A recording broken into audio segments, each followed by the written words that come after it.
Community Radio on WGHQ Kingston. On your radio at 920 AM and 92.5 FM. And also online at mykcr.org. We are Lions. We bring hope where it's needed. Support causes that matter. Change lives. Change communities. Change the world. Visit lionsclubs.org to learn more. Introducing the YMCA. Sure, you know the Y for a swim or a game of hoops, but we're more than that. We're a cause. When you take a jump shot at the Y, someone else is getting job training. Practice yoga as a team practices her leadership skills. We give people of all ages, incomes, and backgrounds a chance to learn, grow, and thrive. So while you might think of the Y as the place for lifting weights, we're also about lifting entire communities. That's the Y. We're so much more. Visit ymca.net/more.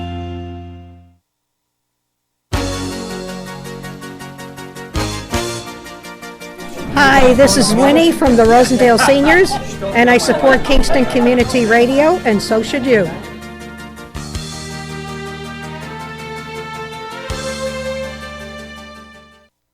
This portion of Kingston Community Radio is brought to you by Ulster Savings Bank. Visit their newest branch, conveniently located at the Ulster Commons Plaza in Lake Katrine. Experience the difference that local community banking offers with the convenience of another great location, easy access, plenty of parking, and a 24-hour ATM. Ulster Savings Bank, invested in community, invested in you. Member FDIC.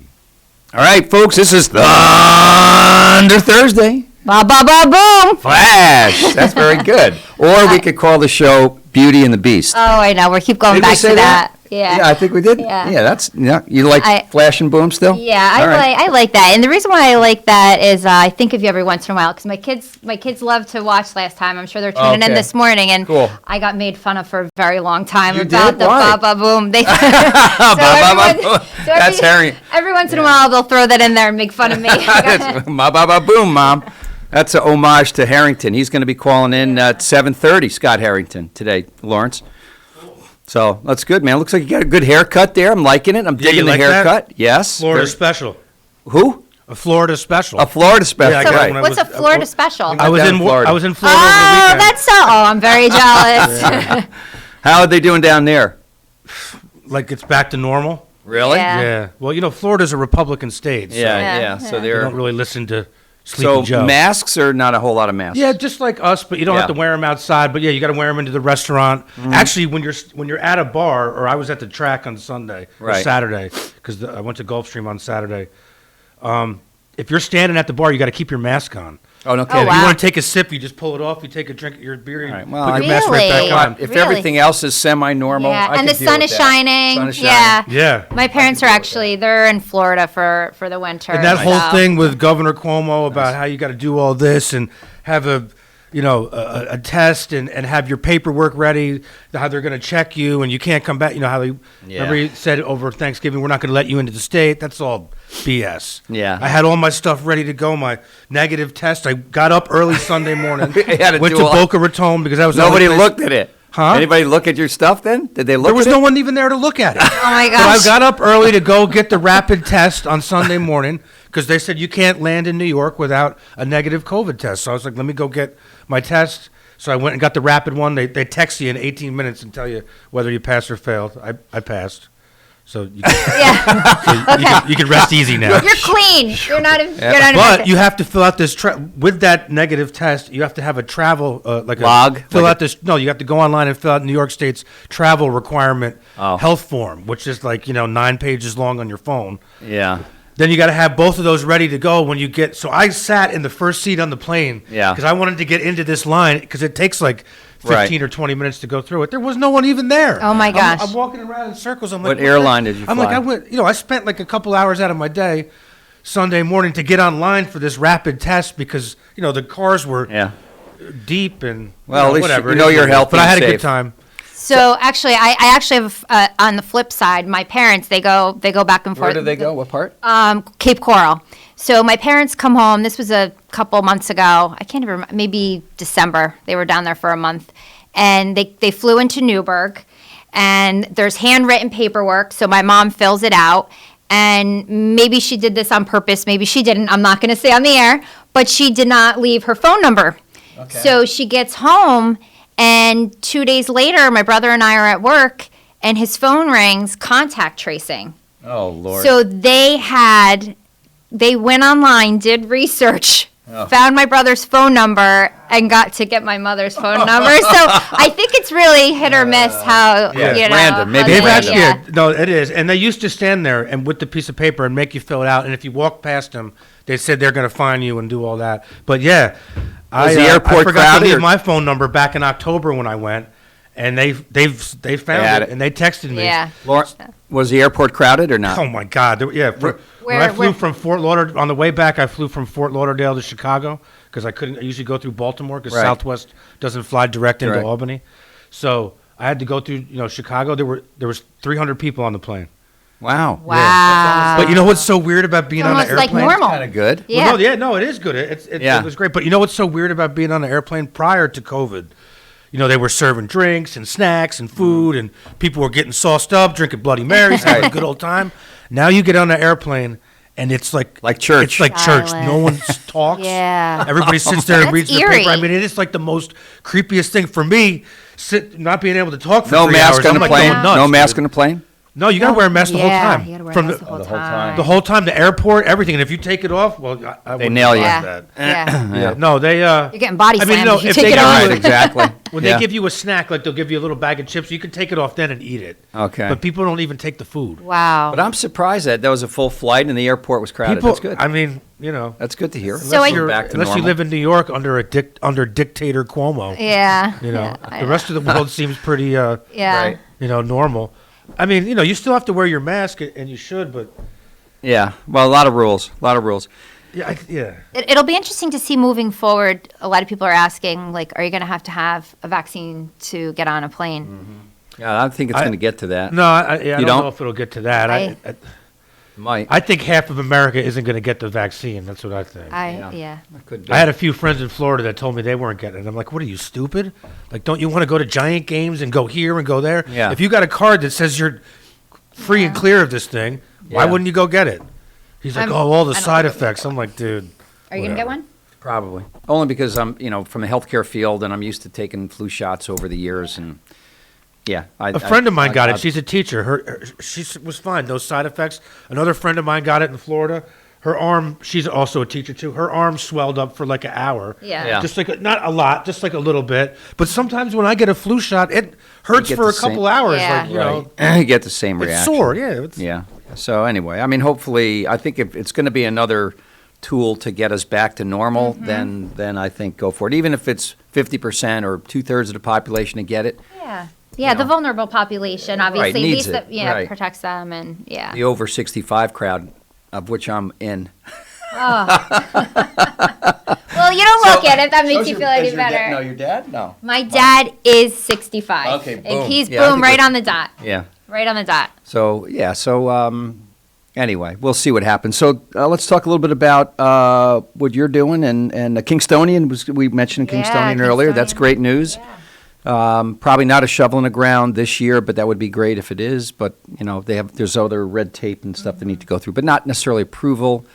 But No, it's good to go now, right? yeah, it's I good to mean, go, but yeah. they still have to file and do a whole bunch of Right, stuff. but they got the tax breaks. The Common Council approved it. Yep. Right. So that's good So news. Good for them. I mean, That's great if they news. didn't do that and they did deny it, I don't see any other developer moving to Ulster County and trying to Yeah. get a project going. Yeah. I mean, you have to think about No, our that kids would've and been- stuff like that. I mean, No. you got to let the town We grow. were just talking about Williams Lake, one that didn't go, the one that Scott, AVR, the one that Scott was working for. Scenic Hudson ended up buying Oh, that one property. didn't go. Yep. I mean, there's a litany. So we're going to talk to Tim Weidemann a little bit later on from the Ulster County Economic Development Department, and we'll see, what he's working on, what the county's working on. I mean, look, you got to remain optimistic. This one got through by a lot of consternation, but it got through. There's And I think what was different about this, and I know I said this last time, is you've got local people involved, and so there's a little bit of a trust factor. I think with they're going to do the right thing for the community because they live among us. So if they don't, shown that they have a track record. they have of doing a track. that. Yeah. So it's not like they're from invested. Timbuktu and just going to come in.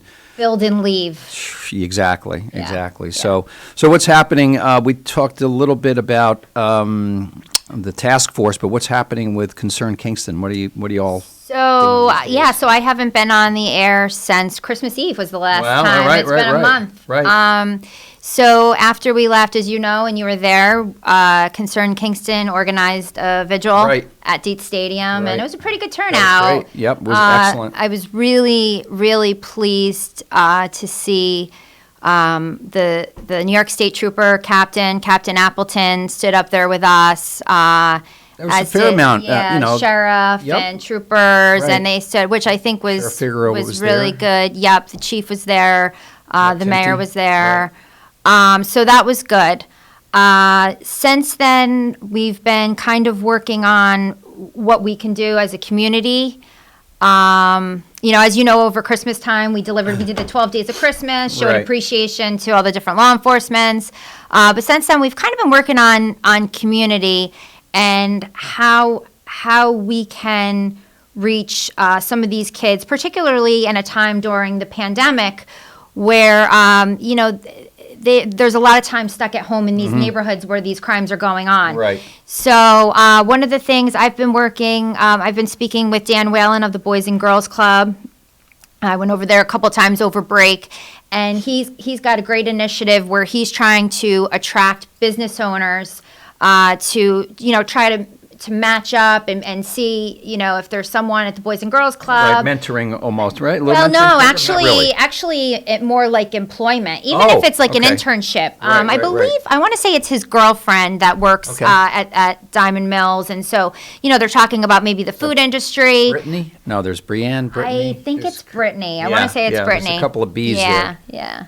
And I actually, being in the construction industry, he said, actually, I have somebody for you. So I actually hired someone a couple weeks ago, and he's great. It's working out well. Really hard worker. But there's something, if I hadn't walked in there, I never would have met this person. Right. So, and then I was contacted by a woman. She's the old Dysings closed on Broadway. Right.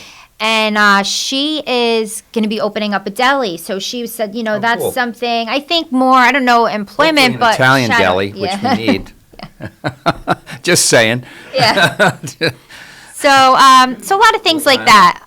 Gene Jacobs stood up and did the Hodge Center. As you know, a lot of these kids are going to the Hodge Center, or they're doing their schooling at the Hodge Center or Boys and Girls Club. Right. So there was a need. A lot of the headsets had broken. As you know, if you're in a room with kids, you need headsets because you can't have everybody. So our community really stepped up, and there's this thing through Amazon. Smile? No, I do Smile, but it's where people, like for instance, my mother from Florida, she ordered 5 headsets on Amazon and had it sent. It's almost like a wish list, I think. Mm-hmm. Oh, yeah. So it made it really easy. Like a bridal registry. Yeah, almost like a bridal registry, yeah. No blenders. No blenders. Right, no blenders.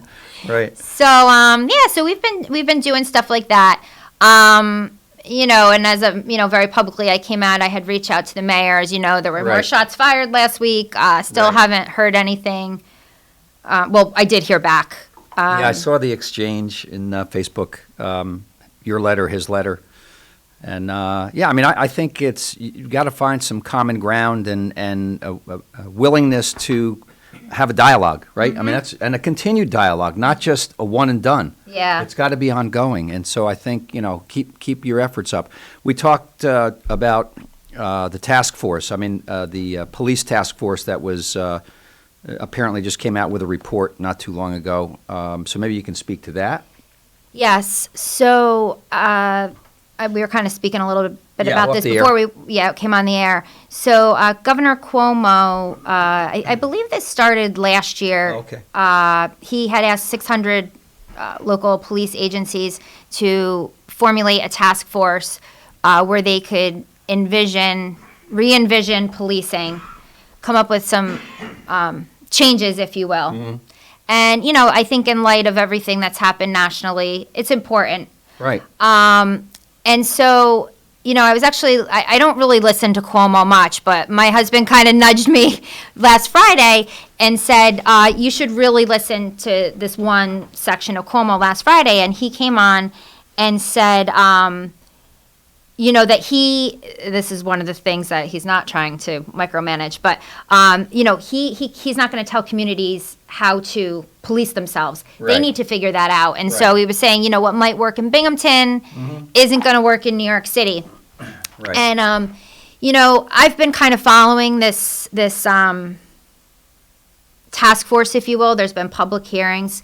And I think one of the things, and I know I'm not alone, that the community is kind of upset with is that, the defund the police or the anti-police should absolutely be at the table. But unfortunately, it seems like they have the whole table, pretty much have the whole table in this example. So, I was a little disheartened listening that, they're speaking a lot about what's going on nationally and not what's going on here. Right. So that's a little concerning to me. There's this big push for them to remove SROs. I'm completely against that. So now it goes to the Common Council, and the Common Council has to vote on it. So, but there will be a public hearing beforehand. Is there a replacement suggestion, or is it just the way it used to be then? In other words, if they remove the SRO, then is it school security? Is it the Wild West? Is it what? Mental health counselors. Mental health counselors, okay. Good idea, after the fact. Oh, Lord, okay. So, and the other question I would have is any folks that are interested in defunding the police, what does that really mean? Does that mean there are no police anywhere, ever, or what does it mean? Do you know what it means? I do know what it means, and I think you're going to be shocked. I don't want to say I agree with defunding the police, but what I want to say is in listening, like, for instance, there was one person that spoke on this task force. Defunding the police, they talk a lot about mental health, right? Yeah. And I think mental health really should be supplemental to the police. Sure. So I did hear one person during one presentation where he was talking about, if there's a mental health call, there should be a counselor that goes there. And so the city has $100,000 to implement whatever they can that comes out of this task force. Right. Okay. So one of the things is kind of, if you will, creating this mental health department. What are you going to do with $100,000? Yeah, not much. Maybe one person, right? Yeah. So my thing was, when I spoke at a public hearing, is we already have a mental health office. Yeah, right. That's at the county level. Right. And there's a need for these things outside of the city of Kingston. We need them in town of Ulster. We need them in Ellenville. So I think. So defund police doesn't mean that there will be zero law enforcement. Well, I mean, is that, so there's no city of Kingston police. Well, some there's people. I mean, that's a lawless society then. I mean, I'm sorry. I mean, No, absolutely. Maybe I need to have a dialogue with someone who is in favor of this, because I don't really get it at all.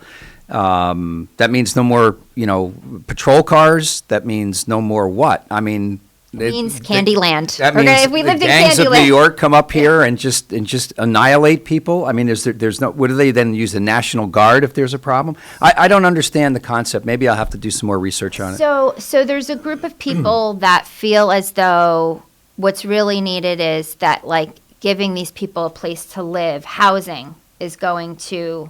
Okay, so that's a social restructure, but not defunding a law enforcement. Right. If you want to. What they need to do, I'm sorry. No, go ahead. No, go ahead. What they need to do is they need to get rid of that bail reform and bring back. That'll stop the crime right there. If people think they're going to go to jail for doing bad things, I bet you the crime will drop in half. Right. Yeah. That is a Well, I big think they're problem. working on that. In New Bail York reform State, thing in New York is State stupid. right now, the criminals are laughing at us. Exactly. It's become a complete laughing And stock. let's be thankful we don't live in like Crown Heights, Brooklyn either, where Yeah, it's yeah. like a war zone every Yeah. day. Right. Now, No, I'm not absolutely. trying to single out Brooklyn, but if you read the Post or read the Daily News, it's like the crime rate is ridiculous. Yeah. And in New York City's thing, they know that the cops know that the mayor doesn't have his back. So at least Noble has the city of Kingston police behind his back. We should be fortunate. It enough. just, to me, is mind-boggling that anyone would even consider not having law enforcement in a civilized world. I mean, I'm sorry. And if there's, and I've said this before, and our guest at 7:30, he's actually ready to come on any minute. He's chomping at the bit. Oh gosh. Scott Herrington.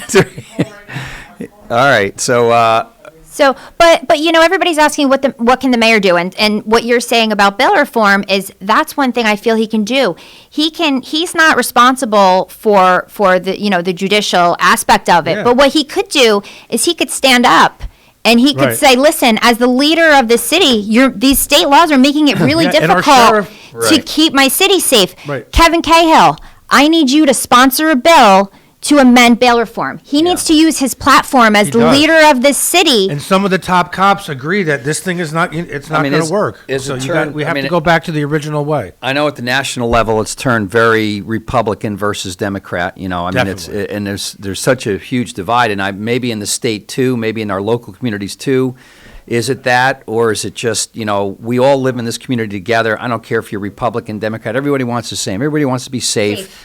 Everyone wants to have the ability to make a living, take care of their family, do things, enjoy life. That's what everybody wants. I don't care if you're Democrat, Republican, communist, socialist, Martian. It doesn't Right, matter. right. So, and if people don't have an opportunity to do that, look, the Italian immigrants, the Irish immigrants, the German immigrants all came to this country, worked their tails off. They were discriminated against.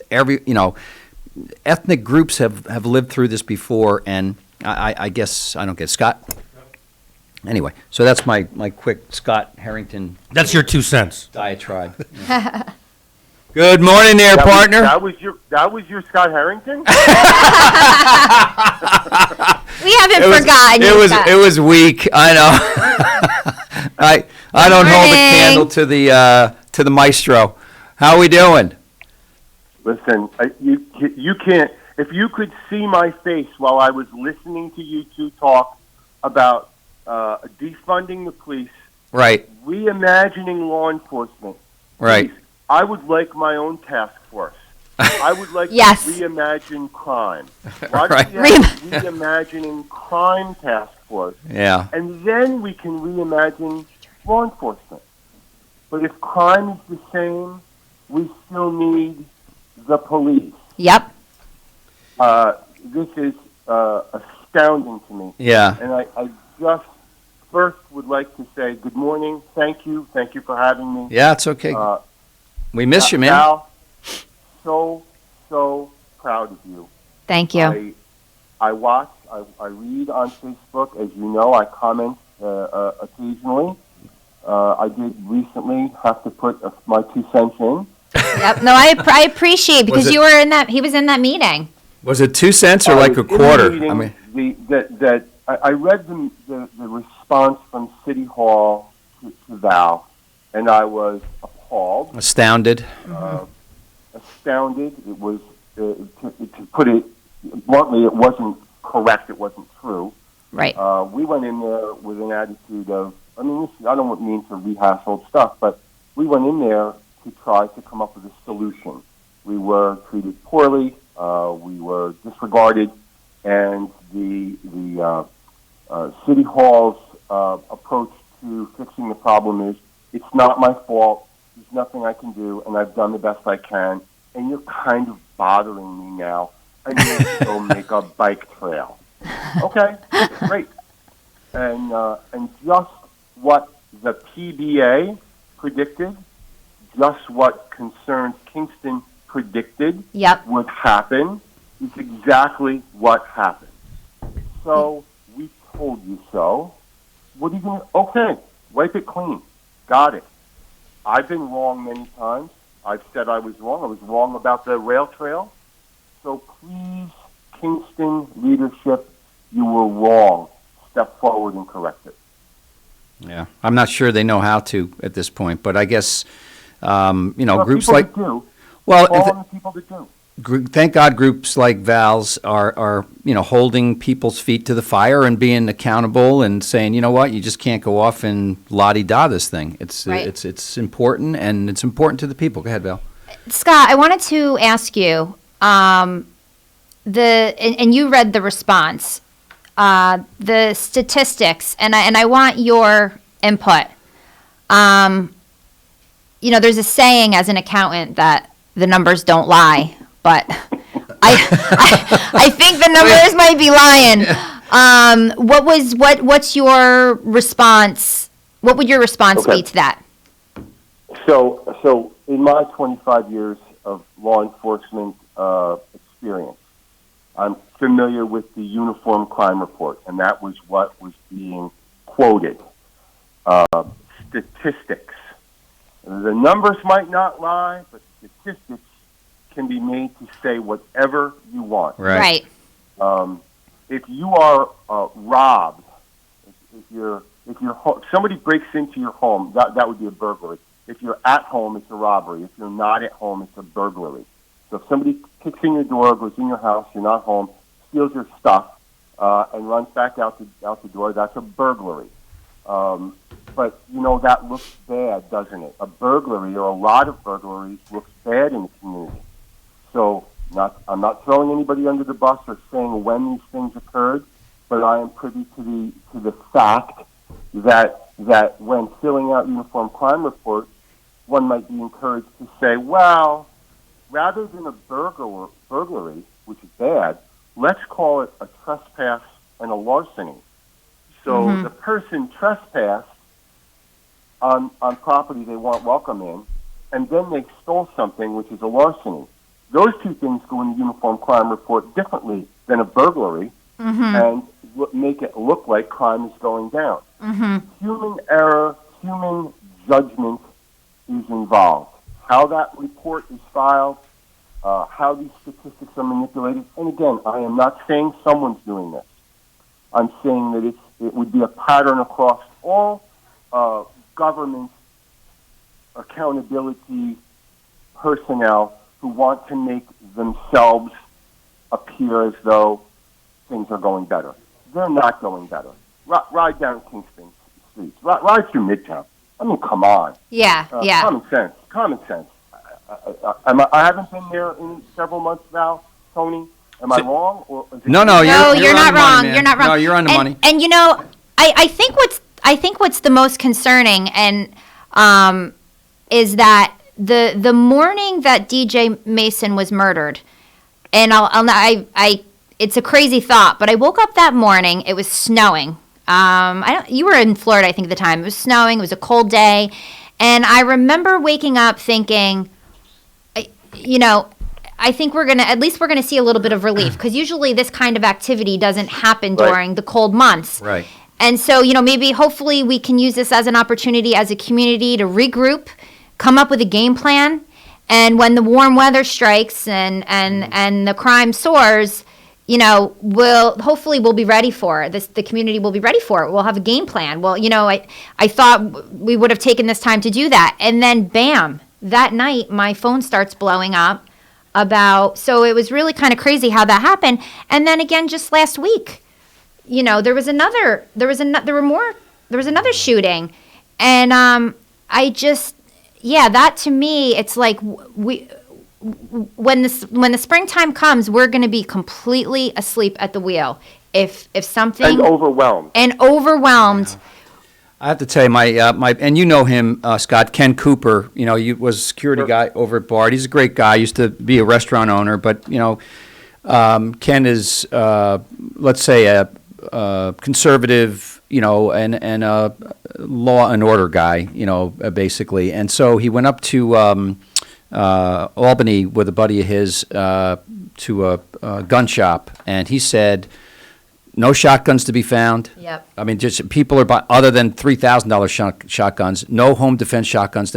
So people are buying ammunition and they're buying guns. It's so. I mean, that's scary. It is scary. Freaking scary. Terrifying. By the way, I bought one. Well, guess what?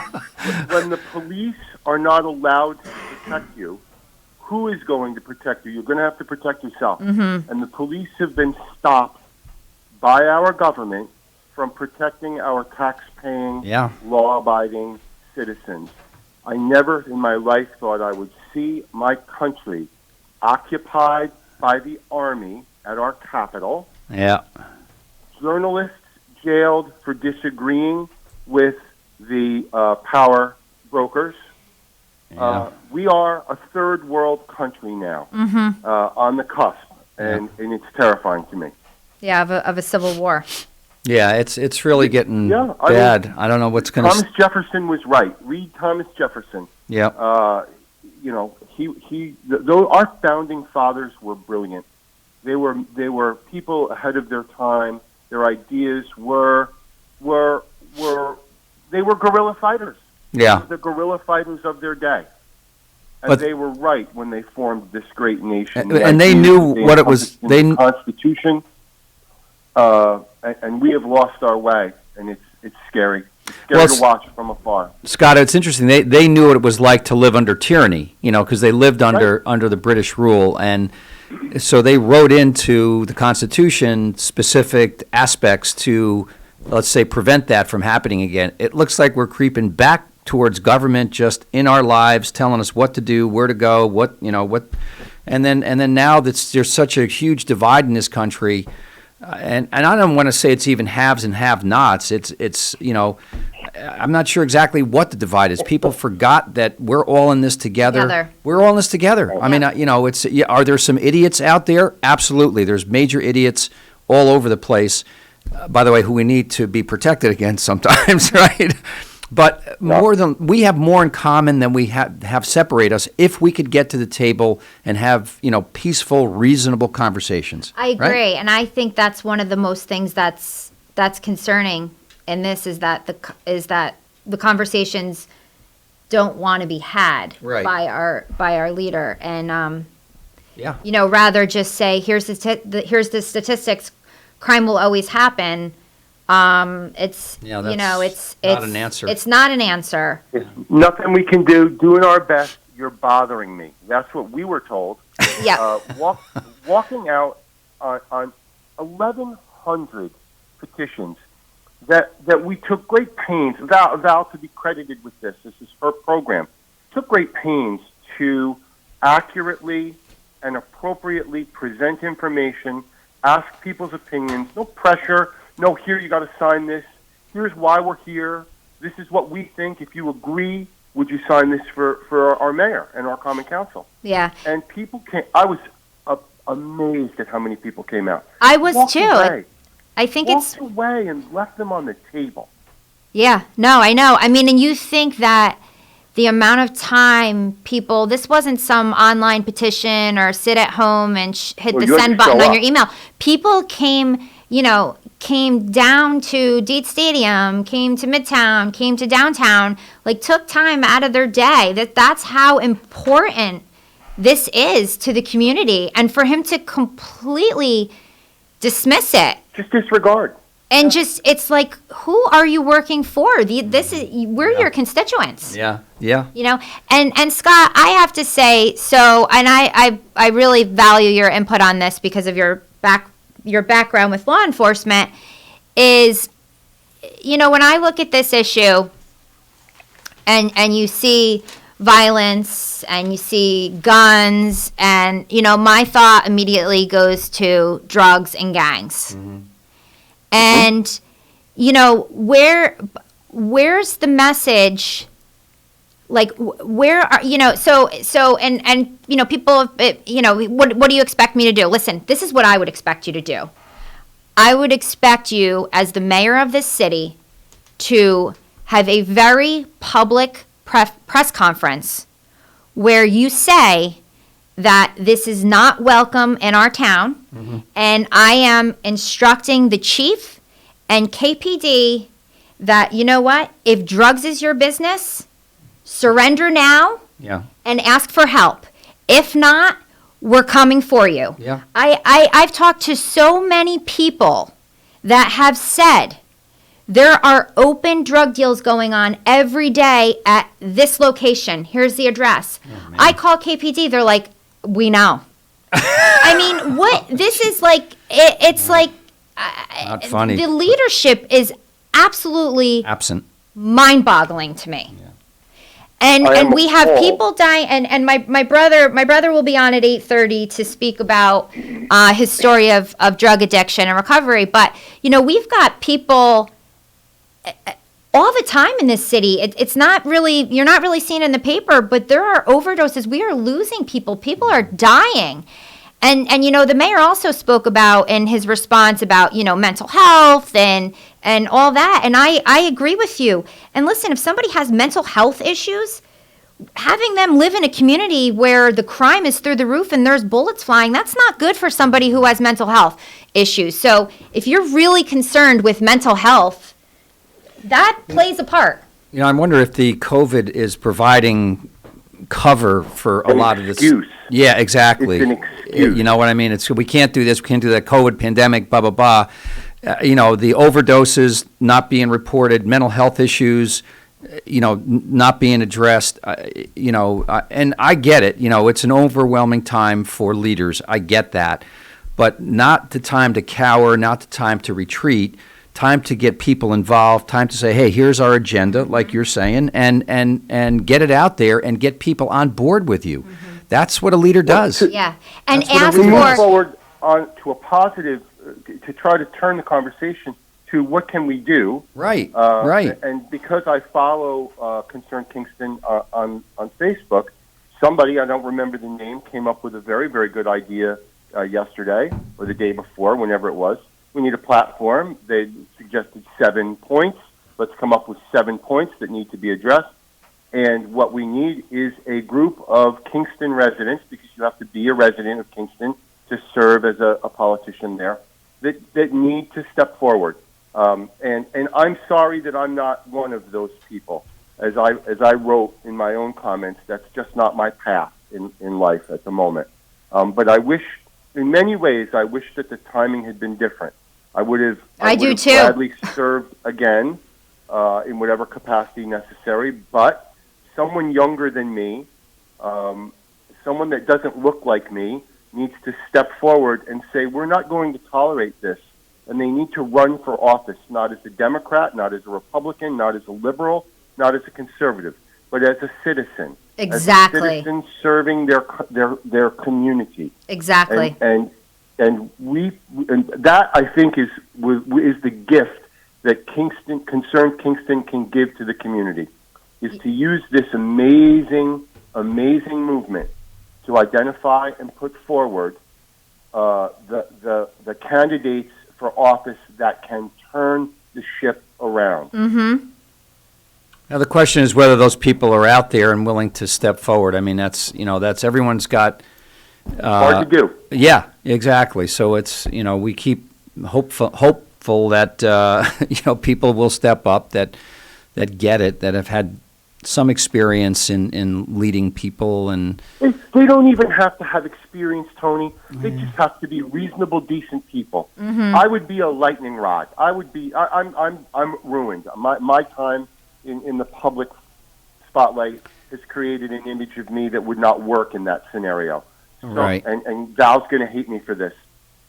She could do it. And I know she doesn't. I know that she has a family and a really good business to run. Right. But you are the power. You could be the power behind the power, because you're leading without an agenda. Mm-hmm. You're not arrogant. You're not self-serving. You're just a good. Let me tell have you. an agenda. Let me tell you. I was going to say I do have an agenda. Yeah, I do have an agenda, and my agenda is this. The generation before me left an amazing city to be able to raise a family, and I don't want. Your father. And your father did that.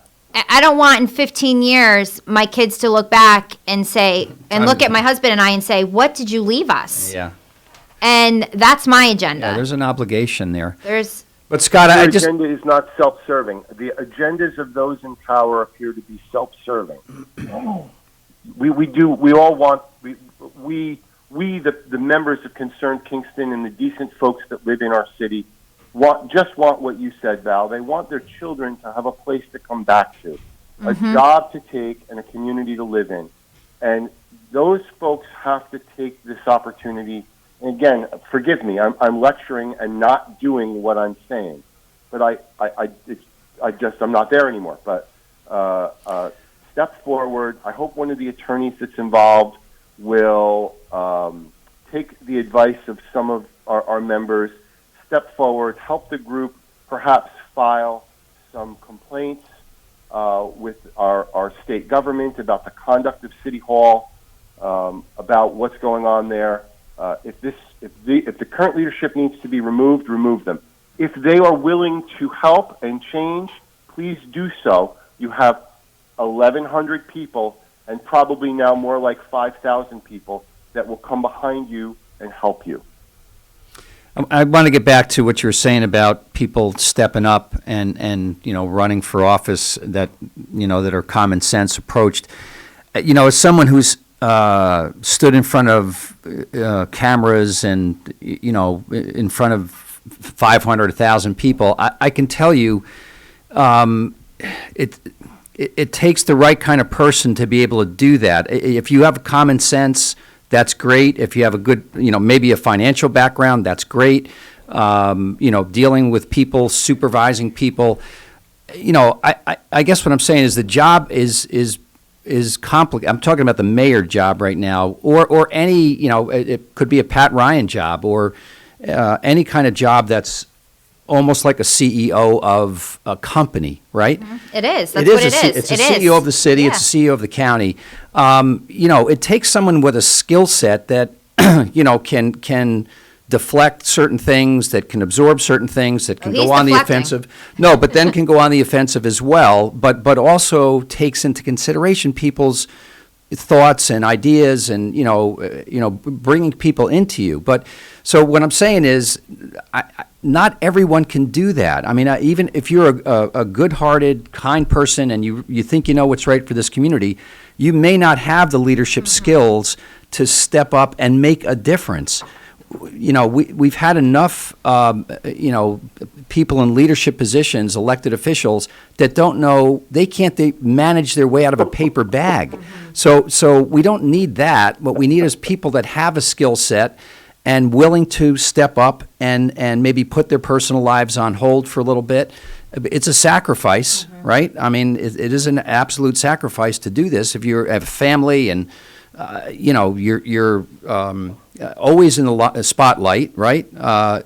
You can't, you're under a microscope. Yeah. You are. Yeah. So that's why people... It's gotten nasty. Politics has gotten nasty. But why people don't run is because they don't want their personal life opened up, right? So if you have a skeleton or two in your closet, you're going to say, yeah, I don't think so. Maybe we're going to leave it there. Right. Let's try to approach it from a different angle. Yeah. So I hear what you're saying, partner, but I think, many are called, but few are chosen. Let me just leave it at that. You're 100% right. And if you are worthy, you don't have a skeleton in your closet. You got a graveyard in your closet. Right. That's what I got. That's what taught me the lesson, right? Yeah. I got a graveyard in my closet. You want to know about my dirty laundry? Go for it. Yeah.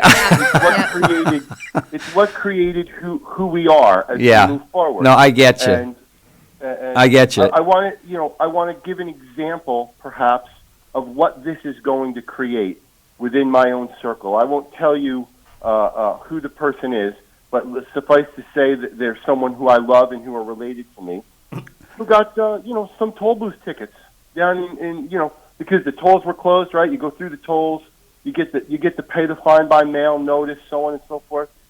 And they said, I'm not paying that. I said, well, of course you're going to pay that. No, I'm not. No one has to pay it. Oh, Lord. They can't do anything to you. They passed a law in New York that says they can't suspend your license anymore for not paying. So nobody else pays. Why should I? and that's what we're creating. Mm-hmm. There's no punishment for a crime. Mm-hmm. How are we teaching our children? We're all parents. How are we teaching our children that there are things that you can do the right thing or the wrong thing, and if you do the wrong thing, there's consequences. If there are no consequences, it's much easier to do the wrong thing, isn't it? Yeah. And that's what's going to happen if we don't correct this locally within our own families, which I'm doing, locally, regionally, and nationally. If we don't correct this, we will become Nicaragua. Mm-hmm. The Yeah, People's Republic of New York. Yeah, there's certainly a lot of upheaval and tension, and I mean it's palpable in my mind. I mean, the only and I think I don't know. We talked about it on the air before. The only era that this kind of reminds me of is, and Val, I don't think was even close to around. Are you going to say the 1930s, Tony? No, I was going to say the 60s, brother. I was going to say the 60s. I was going to say the 60s. A lot of civil unrest, a lot of racial issues, right, with Martin Luther King in the beginning, early 60s, Yep. and then the Vietnam War, and, all kinds of craziness and going on. Government. Right. Corrupt government. Yeah, correct. And that was those 10 years, were a mess in this country. Mm-hmm. I mean, it was a mess. I mean, there was a lot of new things that happened.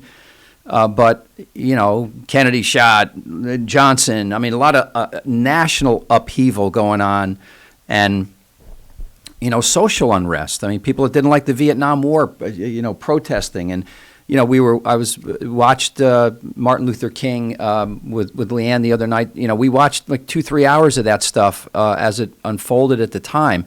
You talk about those riots and police involved and it was a horrible time in our country, horrible. And it's a long time ago. We forget that. Mm-hmm. But what's going on today is knocking on the door of this. It's knocking on the door of what happened in the 60s. And that was a tough decade for this country. Mm-hmm.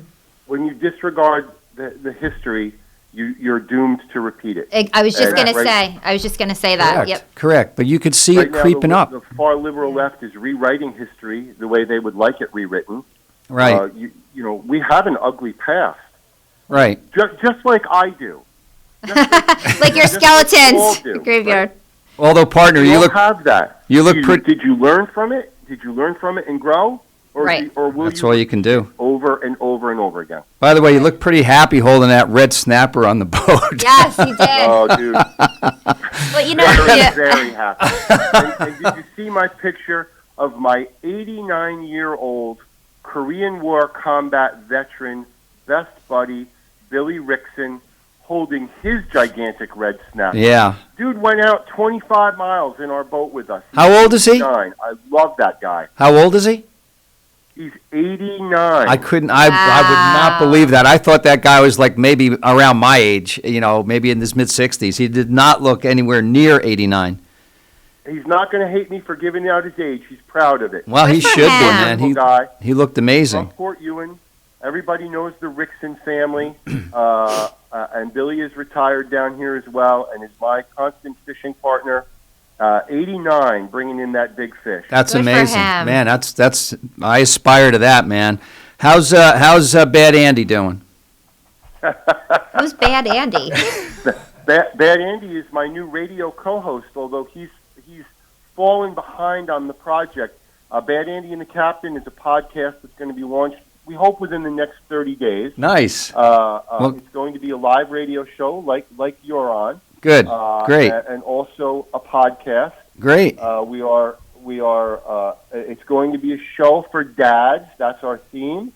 There are lots of shows that talk about lots of different topics. There are very few where dads get together and talk about the challenges of being a dad. Right. Like putting a grill together. That's something like that. Yeah. And so that's what we're going to do. We're going to try to steer away from politics as much as possible, but you know me. Oh, Jesus, come on. That's just... Bad Andy and the Captain. He went away with his beautiful wife, Caroline, for a few days. Came home to a couple challenges, I'm told. And He has not returned yesterday's phone call yet, but I bet I'll hear from him Well, today. tell him I said hi if you talk to him. I started the Black Hand, but I just haven't. I've been so freaking busy, and I just haven't had time. Here's my big desire. Here's my resolution for 2021: read more. Yes. Read more. I love it. I mean, Yeah, I just, learn more. learn more, read more. And I just, I have to, it's like going to the gym. You got to just force yourself. To do it. You got to force yourself. I mean, that's. It's funny because that was one of my resolutions too. I read my first book and then I went to download my second book, and my Kindle, the screen isn't working. So it's like I keep trying. Yeah. It's not working. Yeah. So, and the rest of Vincent's this. canned beer, the Kindle. The rest of the. And download the Black Hand, Andrew Stack, author Andrew Stack, the Black Hand at authorandrewstack.com, and read this wonderful, historic, and appropriate book. It's a fictional book based on kind of real people. Based on true events. Right, yeah, real events, which are kind of cool. Those are cool movies when they do something like that. So the book, it's interesting. I don't know. I get my life is complicated right now, so with a lot of stuff. So, and what about the rest of the St. Augustine cartel? How are they? The St. Augustine cartel is doing well. Let me say that the dichotomy between New York and Florida is stunning. Florida's open, right? Florida's open. People are cool. You can go into a restaurant. You can eat inside. You can eat outside. You can go in and shop. You can go to the grocery store. There isn't anywhere you can't go, right? There isn't anywhere you can't go. People are pretty cool. Most people wear their masks. Some places require it. Some places encourage it. I've been in places where no one had on a mask except me, and I've been in places where everyone had on a mask. And guess what? Our infection rate here is lower than New York's, and business is booming. Are the kids in school full time down there, Scott? What? Are the kids in school full time down there? The kids are in school here, to the best of my knowledge, because I don't have kids, but school is regular here. I see the buses out every day. Everyone is going to school in school. Yeah. Scott Lawrence just came back from teachers, Chicago, the Teachers Union, Chicago. They're going to work and earning their pay. Not that they don't earn their pay at home when they were forced to stay at home, but when you have the opportunity to go back to school, go back to school. That's a really must-do. And by the way, the vaccinations here are going well. They do run out of vaccinations, but my neighbors who are over 65 have been able to go and get their first shots. St. Johns County is managing it. Somebody had a great suggestion, and I heard it for the first time on national radio yesterday. You want to manage the vaccinations correctly? Turn it over to Chick-fil-A. Oh my gosh, that's actually a really good idea. I don't get it. If you've ever been to Chick-fil-A down south, they had to rebuild most of them to put 2 lanes of pickup traffic in there. They have facilitators outside helping people get through the lines.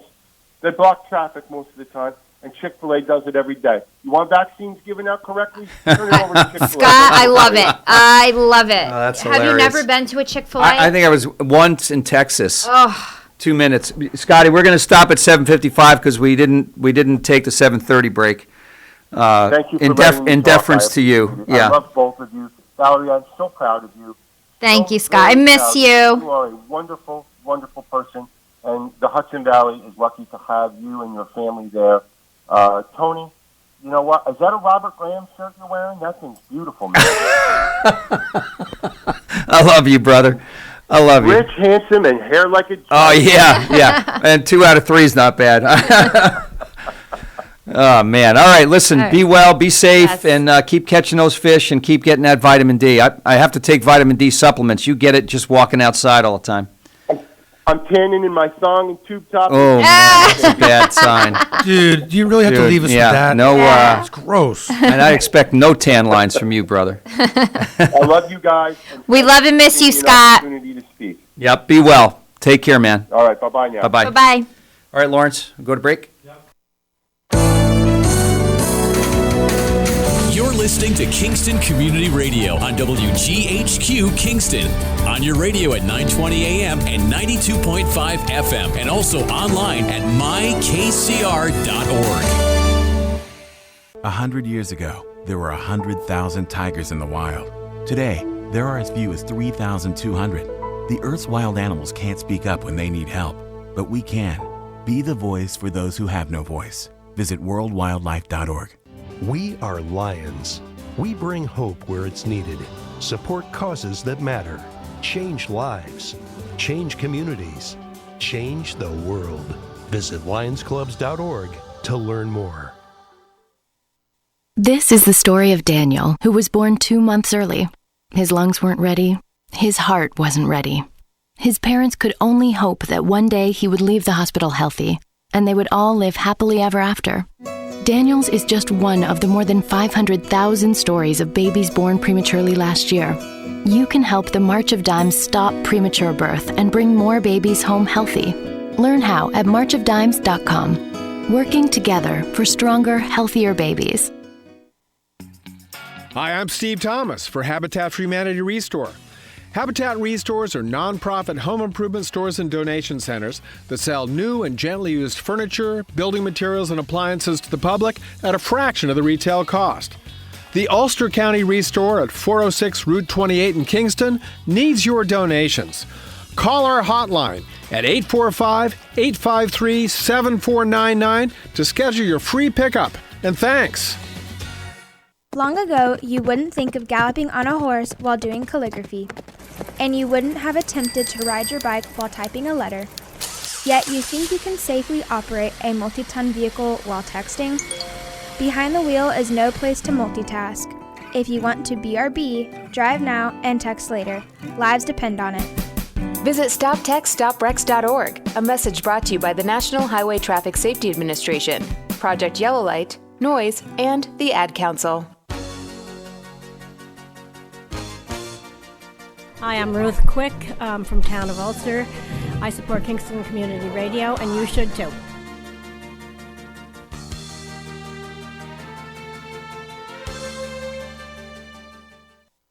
This portion of Kingston Community Radio is brought to you by Ulster Savings Bank. Visit their newest branch, conveniently located at the Ulster Commons Plaza in Lake Katrine. Experience the difference that local community banking offers with the convenience of another great location, easy access, plenty of parking, and a 24-hour ATM. Ulster Savings Bank, invested in community, invested in you. Member FDIC. All right, we're back. This is Thunder Thursday. And Ba-ba-ba-boom! Flash. That was cool because that's an homage to Scott Herrington. Brandon's saying, oh, man, this is weird. Yeah, what did I get myself into? Right. No, this is cool. So, Lawrence, do we have Tim? I don't see we have birthdays. I don't think we have any birthdays. Folks, you got to... No, there's no birthdays. We've been low on birthdays. So right, we got to send some birthdays in. Paula Strang dropped off some yesterday. All right, hopefully Tim Weidemann is going to call in. He should be calling in any minute. But so until that time, we're going to... welcome Brandon. Why don't we do that? Yeah, sure. And then when Tim comes on, we'll get to Tim, and then we'll get to Brandon in the next half hour. So welcome, Brandon. How are you? I'm good. How you doing? I'm doing good, man. Doing good. You want to interview your brother? No. That's up to you. Well, no. So I know you're part of Arold Construction, right? Yes. And you're a local raised kind of a guy, as are you. Valerie, and so and I know both your parents for quite some time, and so it's kind of interesting.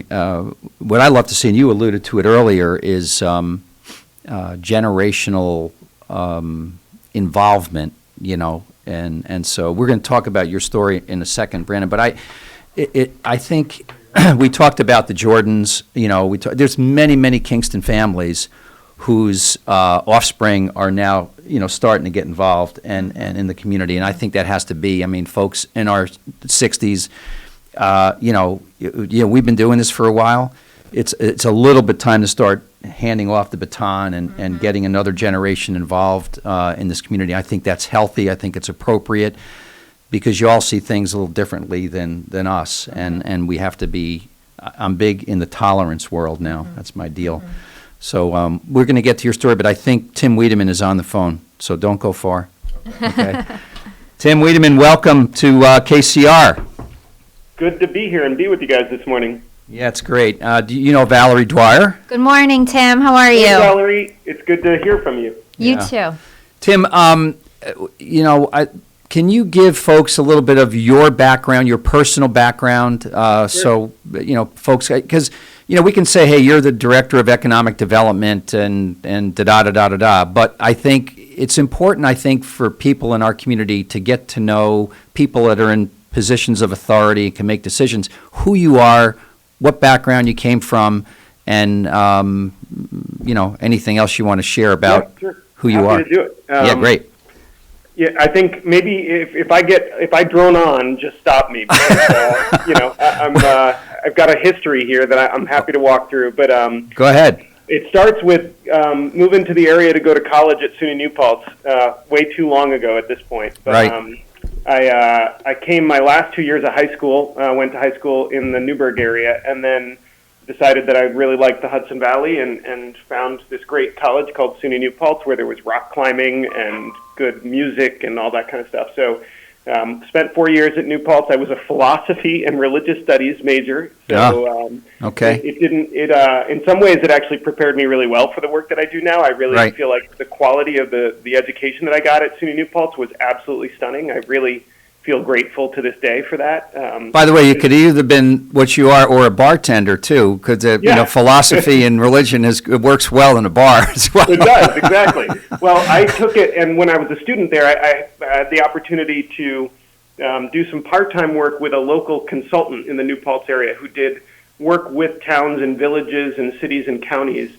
And I just found that interesting and exciting, and kind of a lot of a steep learning curve as a college student, new to the area, but starting to understand what is a town and what is a village, and like all these kind of, they sound a little boring, but I found them really interesting. And so after a couple years of doing that kind of work, I went back to graduate school down in Pittsburgh and spent a couple years there and learned a lot about how economies work as I was in Pittsburgh towards the tail end of their recovery from the collapse of the steel industry. So as folks may know, the steel industry was kind of the engine for the economy in the Pittsburgh area. And in the early 90s, after a couple of declines in the 70s and 80s, but in the early 90s, really the industry all left the area there. And so studying economic development there at the time was kind of a study in how regions recover from the loss of a major industry or major employer. And so came back here after that because we have family here, my wife and I. And really just, I think there's something about the Hudson Valley that once you've been here, it's hard to leave for good. Mm-hmm. And so we came back and settled in the Kingston area and have been here ever since, so about 20 years. So you grew up in Newburgh, or you grew up somewhere other than Newburgh? No, I grew up in western New York, Elmira, New York. Oh, Elmira, okay. Right. Which is another kind of formative thing for me as I think about the work that I do now, that, I grew up in a small city. Elmira is about the same population as Kingston, maybe actually a little bit bigger. But it's a community that struggles because it doesn't have the proximity to New York City, which fuels so much of what happens here throughout the Hudson Valley. What's the industry in Elmira? Just curious. There isn't much left. There's Kennedy Valve is a big one. They manufacture fire hydrants and other water, kind of municipal water system products. So if you look around at some of the fire hydrants, even around here, you'll see Kennedy Valve. And that. Oh, no kidding.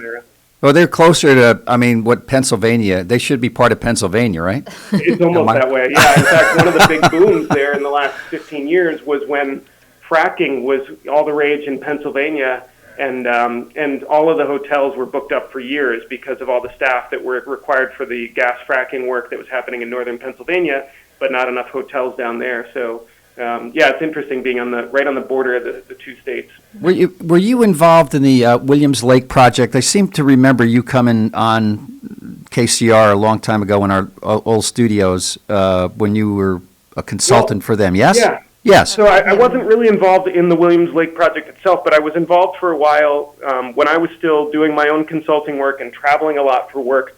I got fascinated with the rail trail system that was getting built around here. Okay. And so in the time frame where Williams Lake was kind of finalizing their plans, and at the same time the northern section of the Wallkill Valley Rail Trail was kind of finally coming to fruition as the trestle in Rosendale was getting completed and the trail was extending north to Kingston. And so I think I was on talking about some of that stuff that was Right. Real priority for me at the time was, helping to think about how could we, especially make Kingston, which was historically kind of where all the railroads converged, as most of those were abandoned and underused, how could we turn them into a network of trails that converged in Kingston? So Tim, first of all, congratulations. I see that your position with the county was newly appointed. So congratulations. Thanks, Val. I was just wondering, wanted to ask. So I see in the county budget, I think it was like $53 million was allocated towards economic development.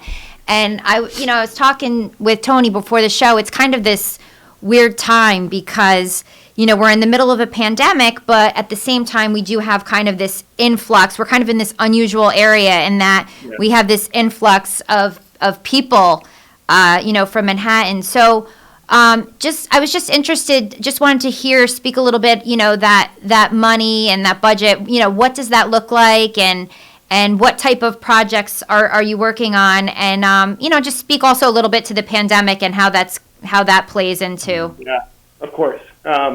So, just to clarify, the county does its budgeting in kind of two different budgets. One is our operating budget, which pays the day-to-day bills, people's salaries, the lights, all that kind of stuff. And then we have a thing called the capital budget, which is looking at, buildings and equipment and stuff that's long-lived that the county needs to invest in. And so, I'll break the economic development funding into those two categories. Our operating budget includes salaries for our team of 4 people in the Office of Economic Development. So that's me. I have a deputy director, Kate Heidecker. We have a business services associate, Barb Lauren, and then a secretary, Natalie Michael. And so our salaries are in that operating budget. And in addition to our salaries, there's about $350,000 that we have for various contracts and services that we hire local folks to do on behalf of the department. So that's everything from advertising and marketing, it's doing plans and studies, it's administering some of our programs like our revolving loan fund, that kind of thing. And then in this year's budget, we included a large pool of funds, at least dedicated it in theory. There aren't dollars behind this, but the capital budget works a little strange. It just kind of says, here's things that we think over the next few years we're going to have to invest in buildings or equipment or longer-lived things. And we set aside $3 million in that budget to invest over time in the former Tech City properties that the county now owns. And so I'd be happy to go into some detail on that because that's really one of our number one priorities. Sure. Yeah, go ahead. Sure, absolutely. But let me quickly, before I do, just kind of say that the pandemic obviously is still raging, and there's still so much work that we're doing to try to help support businesses as they struggle through this kind of hopefully last couple months of really tough slog to get through the pandemic. And so that's really on the day-to-day basis. We spend most of our time answering calls from businesses that are struggling with figuring out how to adhere to state guidelines or local guidelines on the pandemic, or that have found that they just can't make ends meet now, and they're trying to figure out if there's some resources to help them make it through the next couple months. And so our most of our time is spent on that. But at the same time, we know that this pandemic will end, and so we have to be thinking about what we're going to do to kind of make sure we recover and come back to our full strength as a community and an economy once we're through this. Are you getting paycheck protection? So that's the, to that end, I would point to the opportunity that we have that I think all of us can agree has been long in coming to rethink the former IBM campus in the town of Ulster. I just want to say one thing. I think it's very ironic because when you were speaking about being in Pittsburgh and, kind of recovering from losing the steel industry, right, my very first thought was, wow, we could have used that, when we lost the IBM industry. So right, it's kind absolutely. of interesting that you're circling back to Tech City. So and I just want to give one because I'm, old as dirt, so I remember a few things in Kingston, and I do remember sitting at Wiltwyck when Allen Ginsberg, and it was probably 1998, 1999, room full of people, the Chamber of Commerce put this event on. Len Kane was running the chamber back then. Mm-hmm. And Allen Ginsberg stood up and basically said, I'm going to solve your problems with the former IBM building, and here's the plan, here's the vision, here's what's going to happen. And then here we are, many years 22 later. years later, Yeah. and we are a little bit further along the path. Yeah. But so I think everyone, it's almost a little bit like the Kingstonian. It's like, okay, this is a significant project for this community. Mm-hmm. Tech City is like the 900-pound gorilla for this community. Yeah, right? I mean, it's a huge asset. It's a huge piece of property. So Tim, tell us. No, I agree with everything you're saying, and I brought up the Pittsburgh reference because I think it's really relevant here. My experience, learning from folks who had struggled through the collapse of not just a single employer but an entire industry in the Pittsburgh region. That I mean, this sounds a little cheesy, but it causes some sort of emotional damage to a community to go through that loss, and it takes a while. There's no way to rush to how you move from being traumatized from that loss to learning a lesson from that loss, and then kind of recapturing your mojo and getting back on your game. And I think we're there. I think that and I don't know Alan. I have no personal reference to make about Alan, but I can just say that the situation of 20 to 25 years of a site that should be considered one of the best premier assets, economic development assets in the entire region, not just the county, sitting there dormant and underutilized, it's tragic, and we just can't let that continue to happen. And I think it's taken some time, hopefully, for people to get to the place where they all agree on at least one thing, which is we can no longer afford to have this asset underperforming. Right. And so now that sets the stage for a complicated process to figure out what to do with it. And my belief, and I think this is one that made me excited to take this role of economic development on, even during a time where sometimes it feels like it's an impossible task. But this is an opportunity that I think we have, and that I'm excited to work with a county executive and Pat Ryan, who I think has a lot of trust in me to do this work, but also I think has the right vision for how we, not necessarily what we accomplish there, but how we accomplish it, which is to take smaller steps and to engage as many people as possible in deciding what those steps should be. Instead of trying to take the whole site and saying, here's what we're going to do, and then trying to raise tens, if not hundreds of millions of dollars to do it, I think there's opportunities here for us to take small pieces of it and think and engage, local businesses and real estate developers and real estate brokers and community members, and start with a piece of it, and then when we have success there, transition that success into momentum for other portions of the site. And so that's really, I think, what we're doing. And the capital program that you referenced, Val, has $3 million in it.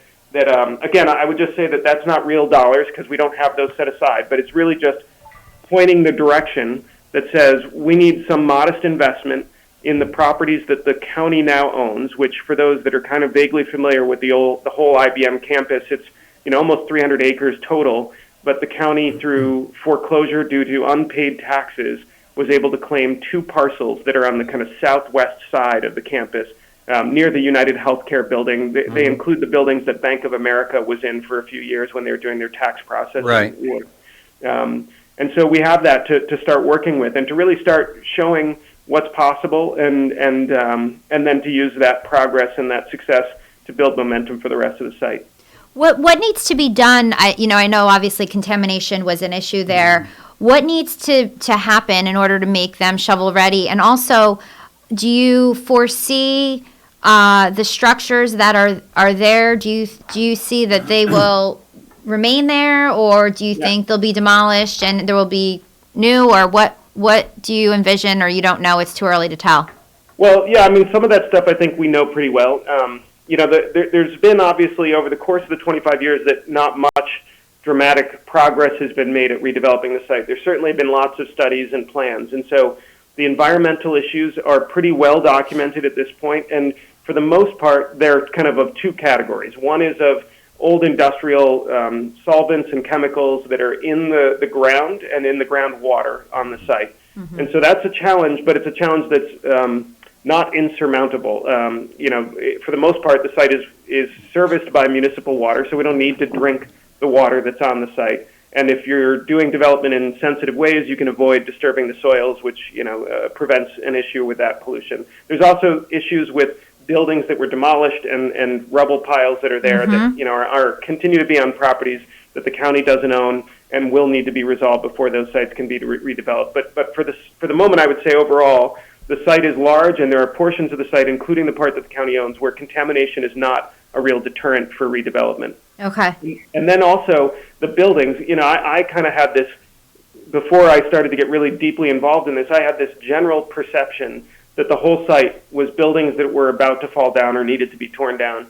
And in fact, obviously, it seems logical. It seems almost obvious now that that was probably wrong. You can't paint a site that big with a single brush. And so the buildings that the county now owns, which are the former Bank of America buildings, are in really good shape. I think we were surprised as our Department of Public Works got in there once the county took possession of the buildings and started to evaluate everything from the structure itself to the building heating and cooling systems and all that stuff, to find that because Bank of America had made some significant investments when they started using the space and maintained it very well during the duration of their use, that building is in great shape. It's 400,000 square feet of mainly office space that was well maintained and that we think is reusable in a lot of interesting ways. One of the things that I know is kind of one of the buzzwords is housing, and really housing for, when I speak about housing, I speak about housing for people that are looking to downsize. Yeah. I think, I'm sure obviously you heard that the pilot was approved, and I think for someone like that, I've got kids who are going to be going to college in the next 10 years, and my husband and I will be looking to downsize at some point. So has there been any talk about housing, private developers?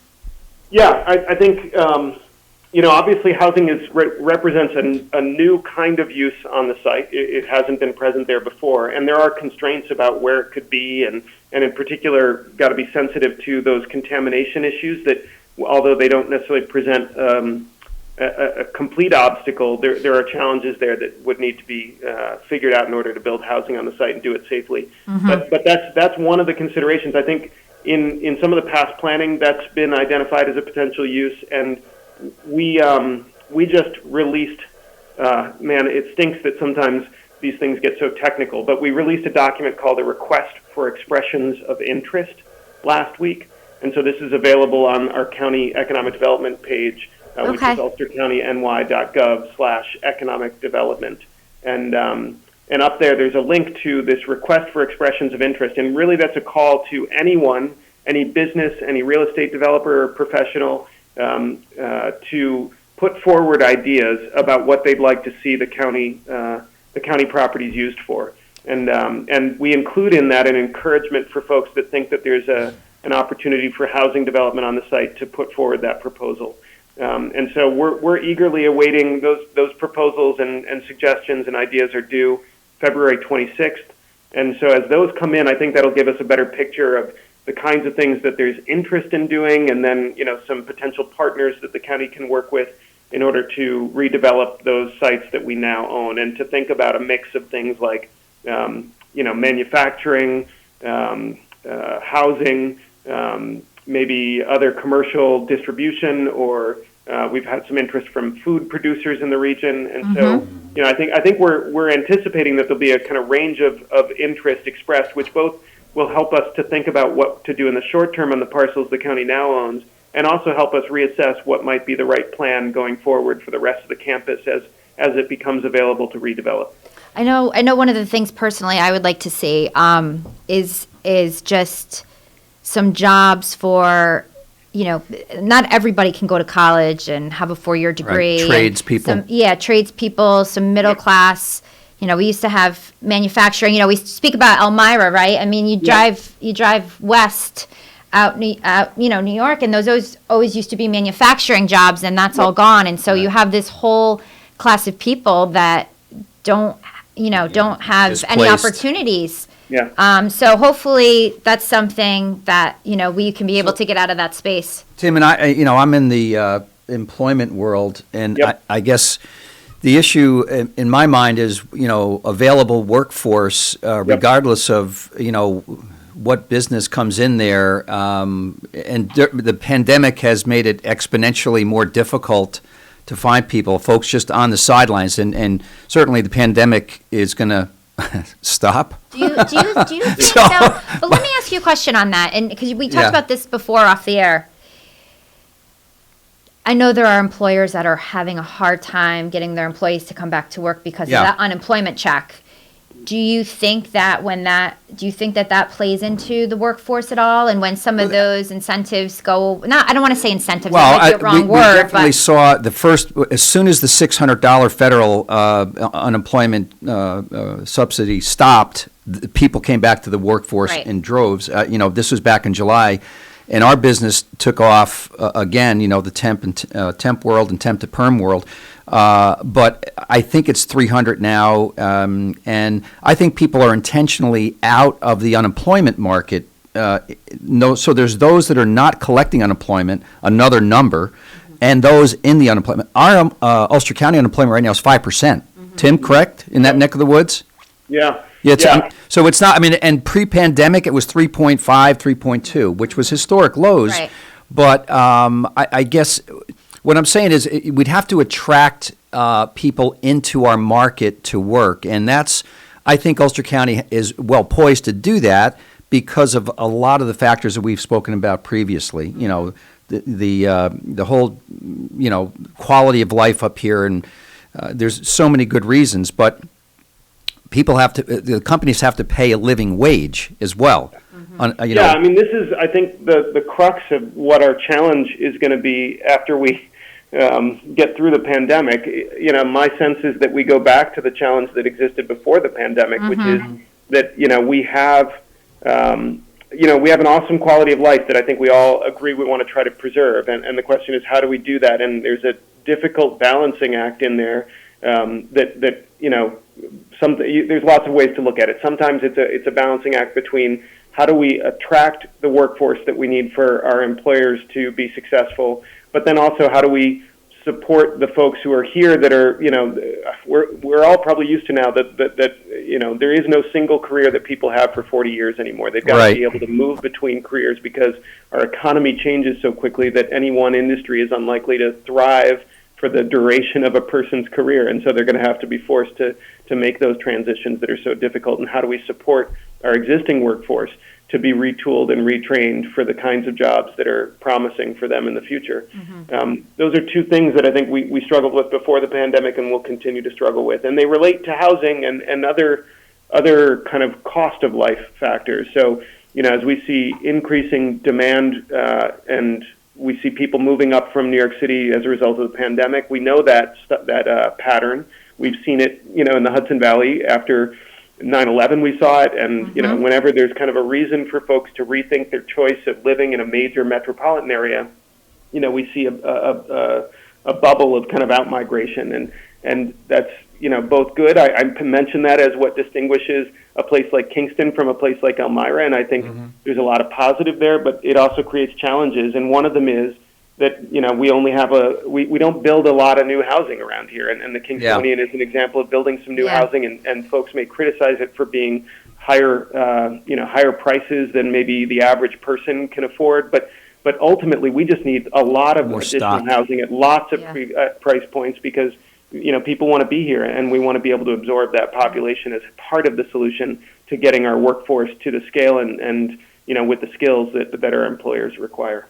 And I think also because, and one of the benefits of housing versus the office, you look at the Hudson Valley Mall, it's empty, and not that really says much, but it's available space. For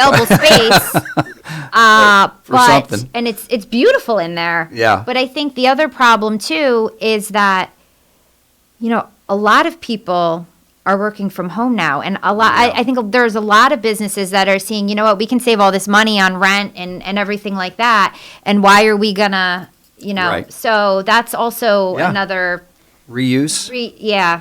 Tim, you might have the hardest job in Ulster County. Yeah, it's a tough one. I think we've got a lot of hard jobs out there. Tony, your work is hard and critical too. Like, trying to connect people to these employment opportunities. This is a complicated, It process. is. And It so I think we definitely need is. everybody kind of pulling in the same direction. But I have to tell you, I mean, I'm encouraged because we continue to get companies calling us saying we needed this and we needed that, and do you have these and do you have that? And if I had 10 or 15 more of X, Y, Z, I could fill those immediately. And it's just, it's tough. I mean, I hate that I have to tell clients, look, we may or may not be able to help you. I mean, I hate to say that, but I'm not going to overpromise somebody. Right. And minimum wage is now $12.50, and companies are saying, well, we'd like to pay $13 an hour. I said, forget it. Yeah. Forget it. I said, you're competing with, unskilled, not in a derogatory way, but, you need to get your number up to 15, 16, 17. Yep. Minimum. I'm glad to hear you say that, because I think we talk a lot, so this is a subject that's really important to us at the county too, and you know this, Tony, but just for your listeners, our Office of Economic Development supports and works with our local businesses.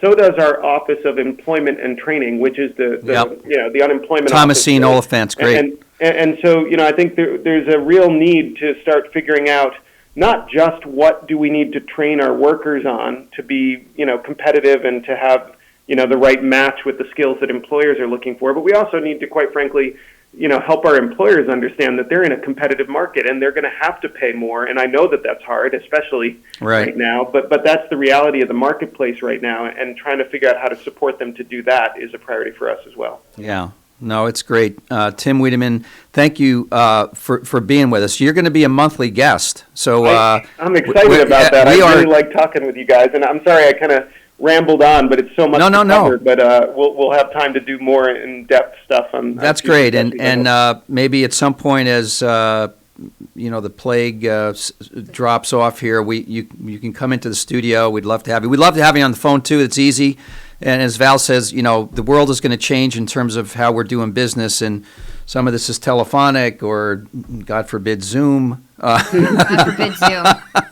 Another Zoom meeting, right? Yeah, tired Lord, of those. love a duck. Tim, thank you so much for you, being Tim. with us. We're here to support you and do what we can and getting the word out, and Absolutely. whatever assistance you need, please don't hesitate to ask, and good luck in your role. And congratulations. Thanks, you guys. Thanks. All the best. Bye-bye. Lawrence, you want to hit are we a little early for break, and then we'll come back with Brandon Arold. Okay, great. You're listening to Kingston Community Radio on WGHQ Kingston. On your radio at 920 AM and 92.5 FM, and also online at mykcr.org. Someone in your town, at your school, or where you work is suffering from Crohn's disease or ulcerative colitis. They're dealing with excruciating pain and days when they can't even get out of bed. Chances are someone you know has Crohn's or colitis. Someone like me. I'm Amy Brenneman, and I'm asking you to support the Crohn's and Colitis Foundation of America to help millions of us cope and to find cures. Visit ccfa.org today to learn more. Help someone you know get back to their lives at ccfa.org. Hi, this is Tony Marmo from Norman Staffing, and we've been bringing together employers and job seekers since 1980. If you're an employer and have job vacancies, let Norman Staffing help fill them with permanent or temporary workers. We screen, interview, and recommend the best candidates for your company. We make the employment process easier and faster for you. Please call Norman Staffing for your employment needs at 338-9111, 338-9111, or normanstaffing.com. Think fast. In the short time it takes to listen to this message, a small flame can turn into a big fire. Several minutes more, and thick, poisonous smoke may have filled your lungs and reduced your ability to respond. Give it 5, and your entire home may be filled with flames. Keep breathing. We got you. Don't let your world go up in smoke. Have working smoke alarms and practice an escape plan for you and your loved ones. Learn more at usfa.fema.gov, because fire is everyone's fight. Have you ever experienced a wish come true? For a child battling a critical illness, a wish come true can be a turning point.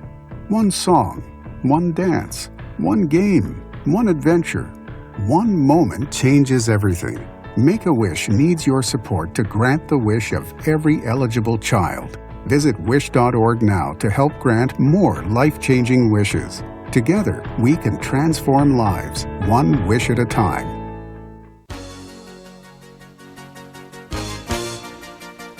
Hi, this is Winnie from the Rosendale Seniors, and I support Kingston Community Radio, and so should you.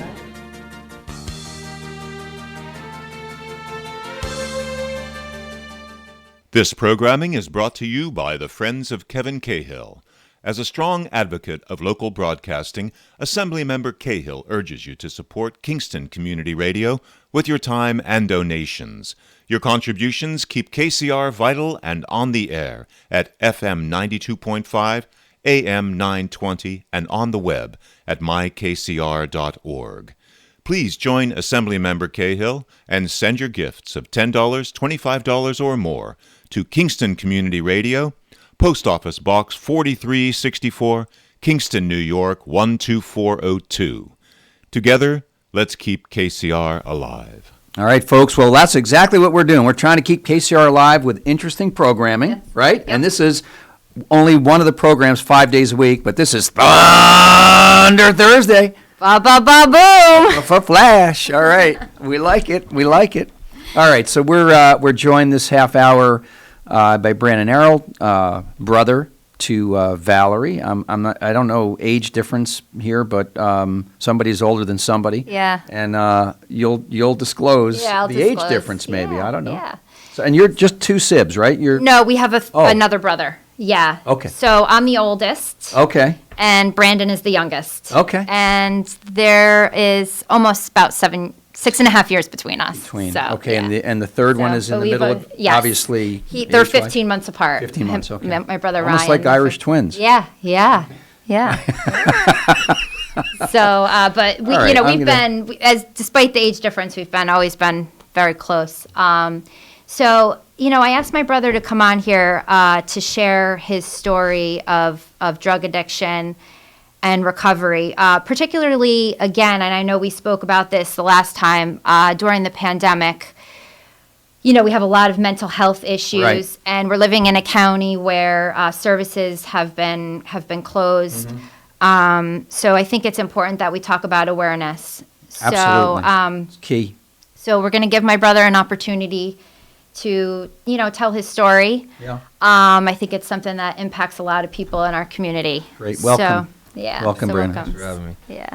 So I think, what would be helpful to everybody is just kind of start from the beginning and your childhood and how this all started. Okay. Yeah. So I'm Kingston. I was born and raised in Kingston. I grew up. I'm the youngest of three siblings. I come from a good family. I played sports growing up. I was very active. I was a good student. And, I remember growing up, I played three sports. And which ones? Basketball, baseball, and football. And, whatever, I remember my father used to tell me, whatever season it was that he'd ask me, and that was my favorite sport. That is a true story. I was there. And, I always, it's crazy because I always had a dream growing up. Kingston's big on football and right. Playing at Deet Stadium on a Friday night. Right, it's a big deal. Friday Night Lights, man. Yeah, so I used to grow up and pretend that I was those guys, playing football, and it was something I looked forward to my whole childhood. Yeah. And I'll get to that in a little bit. But so around 8th grade, about 14 years old is when I was first introduced to drugs. I was at a party, and I was with two buddies. We were in the woods, and they were smoking weed, and it wasn't something that I could have taken it or leaving it. But I think at the age I was, and I felt the peer pressure, and I wanted to be accepted, and I wanted to fit in, so I ended up doing it. And from there, it was kind of just that's what people were doing, so that's what we did. And from there it escalated. I continued to play sports up through 9th grade, and then by 10th grade, the marijuana use got a little bit more, and it turned into like an everyday thing, even at school. And by 11th grade, I was went down from 3 sports down to 2 sports. And I'll never forget, there was a morning, it was August 20th, 2001. I remember I woke up and that was the day of varsity football tryouts. And, you know, I'd been waiting for that day Right, my whole since childhood. you were, right. And I woke up that morning and I was already, you know, didn't even know it, but I was already, you know, deep into my drug addiction because I woke up and I made the decision. I said, you know what? I don't want to play football this year. I'd rather have the free time so I can hang out and party. And, you know, I still remember that morning like it was yesterday. And, you know, something I'll always regret that I never got to, you know, Right. get out of the tunnel on a Friday night. And, you know, from there, it just, you know, things got progressively worse. You know, I tried other drugs. I was hanging out with kids that I had no business being around. They're, you know, 10, 12 years older than me as like a 17, 18-year-old. And, like, I was exposed to a lot of things. And Brandon, all along your parents and siblings had no idea? No idea at all. So you were pretty good at hiding. Yeah, so that's one of the things with You know? addiction.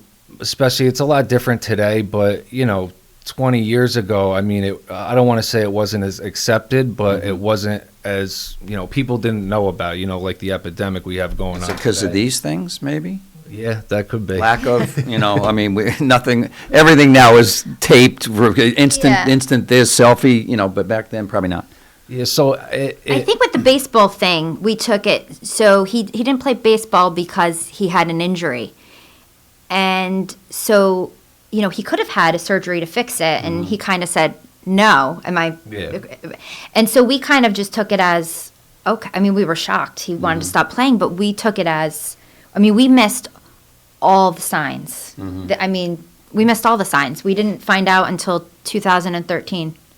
So. Yeah, so, you know, growing up, it's tough because I was able to hide it so well, number one, because, you know, I wanted to keep doing it. You know, I was enjoying it. I was young. And the other thing is, you know, the shame and the guilt I had, you know, with my family and my good friends. Like, I didn't want to let them in and, you know, them to find out how bad it really was. And, you know, it's a scary place to be because I felt all alone. You know, I didn't feel like I could go to anybody and talk about it. Right. You know, as like a 17, 18-year-old kid, I mean, that's a difficult thing to do. And, you know, so that escalated from there. I went to college. I dropped out of college twice because of drugs and alcohol. So painkillers involved as well? Or No, so the painkillers. Not at this point, yeah. Not at this point. So 18, 19 years old, it was basically alcohol and cocaine. I mean, as many days a week as I could. And, you know, I was able to hide that too for many years. You know, there were nights I'd be out all night and, you know, I'd have to stay out because I couldn't go home because I was still messed up. And, you know, my family knew that I drank. My friends knew I drank, but they had no idea to the extent to where it was going. And even in my own mind, I didn't feel that I had a problem because, like, I was still functional. You were managing it, yeah. Yeah, I mean, I was able to there were days where I would miss work here and there. I'd have to make up some crazy story, but, you know, I was able to hide it and get away with it. And a lot of that was because I isolated myself from my family. And that was to, you know, keep my addiction going. So, yeah, I moved on to my early 20s, and, you know, I did that, the alcohol, cocaine, marijuana, and, you know, I experimented with other drugs too. I did that till, you know, I was 27, and it was. What about college? Did you say college? Yeah, so I went to college. My first time I dropped out in. Local or away? I went to Ulster County Community College for a month and a half. I ended up dropping out there because of drugs. About a year and a half later, I went up to Albany, and I did like a year and a couple months there. I came home. Partying the whole time? Missed class, blew through thousands of dollars, and, you know. And still no thought in the family that. Well, at this time, I was in, was I in Boston at what year would that have been? 2005, 2006. Okay, so I was newly married. So you were kind of starting your own life, and I mean, well, you know, and we knew, you know, back then addiction. I feel like if this maybe had happened today, it would be a different story. But, you know, my brother, my dad always said, and I would agree with him on this. He never felt as though he had to worry about my brother. My parents didn't. I mean, this is the kid, and I can remember this because I'm 6 years older than him. my dad would come home from work and my brother would be sitting at the kitchen table, like just completely into his homework. And my dad would be like, B, it's okay. Like, calm down a little bit. I mean, he would just do homework for hours, straight A student. I mean, did I know he was smoking weed? Probably. But, a lot of my friends in high school, and I guess you just kind of think at that point when you're college age, it's part of the scene. It's part of the experience. Right, part of the scene. You don't realize the path that this is going to go down and what's going to happen. Did your other brother have a clue at all? No. He moved out when he was about 18. Okay. So he was up at school in Albany too. He lived in Troy though. Yeah. We went to the same school. We were in a lot of the same classes. And again, with the addiction comes the lying, and misleading storytelling stuff. and yeah. So what happened was, I ran out of money, so I couldn't party anymore. Yeah. So I told my family, I said, hey, I'm not sure what I want to do with my life. I'm going to come home and continue to work for the family business. Right. Really, in the back of my mind, I was flunking school and I had no money left to party. I didn't want anything So this to do was with an the place. escape. Yeah. Yep, to come home, make money, and I was able to continue my thing. Right. And so from there, it was in every, I did it multiple times a week whenever I could. And I remember I took my first painkiller when I was 27 years old, and I remember the feeling. Like an oxy. Yeah, it was a Vicodin, and I remember the feeling, and I could at the time I could take it or leave it, and then I had my wisdom teeth pulled, and I got a prescription. And I remember I had those for, they lasted all week. And I remember just all week, I was like, this is great. This is how I want to feel all the time. Yeah.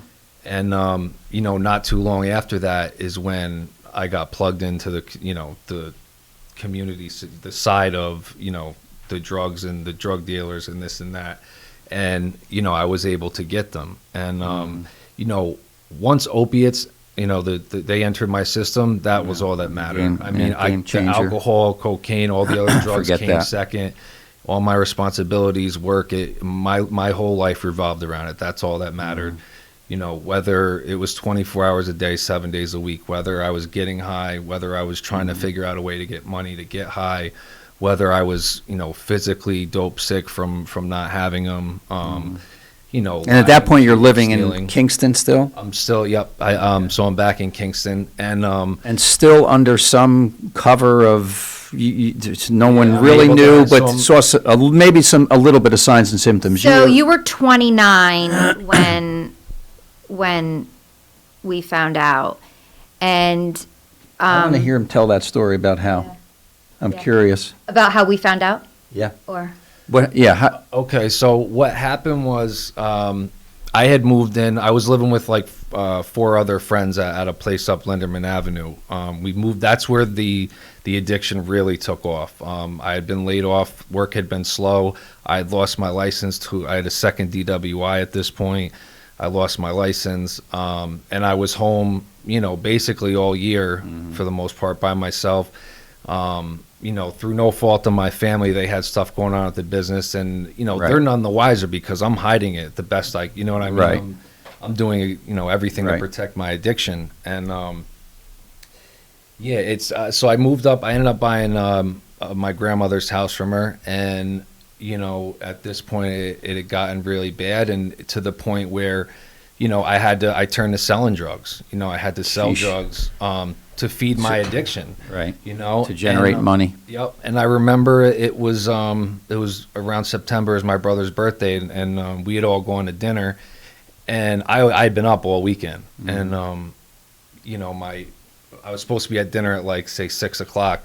And 6:30, 7 o'clock rolls around. I'm nowhere to be found, and they're calling me, texting me, and I'm not answering. This is where the signs started coming out around this time. Like, he's late, he's going outside, he's absent, going to the bathroom a lot. Like, something's not right. Yeah. Something's not right at this point. So they finally got a hold of me. I said I'm going to lay down on the couch for like 10 minutes, take a cat nap, I'll get up and go. Like 2 hours later, knocked I out. Finally show up to dinner, and I remember they told me, they were like, you were gone, you were there, but you weren't there. We could tell. Yeah. And again, I'm thinking that they have no idea Yeah. what's going on. So they knew something was up. The next day, my parents had a key to my house. My mother went into my house, and she found, yeah. They found a scale, bagged up cocaine, pills, Suboxone, the whole nine. Yeah.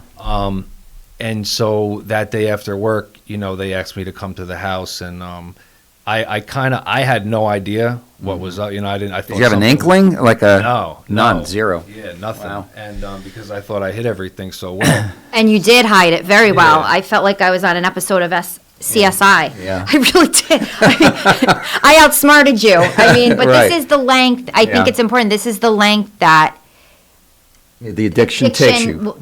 yeah. And I remember I got to the house that day, and my whole family were sitting in the den, and they said, Brandon, what's going on? What's wrong? And I still Try to BS your way around it. Yeah, and they're like, listen, Brandon, we went into your house, we found all this stuff, like, what's going on?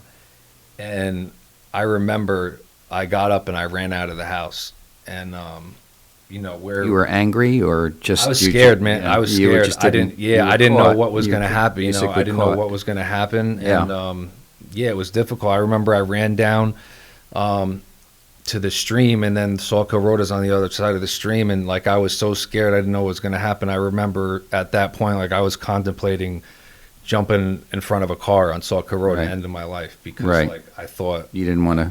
Yeah, that go was through it. what was. Yeah, and about I to thought happen. I let my family down, like they Right. were going to disown me, like they're Right. That's just where my mind went. And after that, they got me back up and we talked, and I ended up going to my first treatment center in Torrington, Connecticut. Mhm.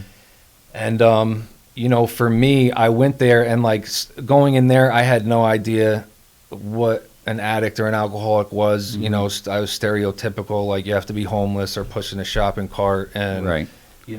I had no idea the power of the addiction. And I remember I got there and I learned a lot about the disease, and it finally answered my question, where there were plenty of nights where I'd be with my friends partying, and it was like, they'd be doing the last line, and they'd be like, all right, we're going to go lay down. And I'm like, I couldn't stop, and I didn't understand why it was like that. And, after going to my first treatment and learning, now it kind of clicked. And I remember I did 30 days there, and, they told me about the AA program, to go home, get plugged in. AANA? AANA, yep. And, I took, again, I didn't understand the power of the disease. And it turned out the day I got home, they told me the first thing to do was go to a meeting. Well, I didn't do that, and I was high that night. Literally, basically as soon as I walked in my house, I was high. Weed or back to pills? Back to pills. Weed first, and then that night back to pills.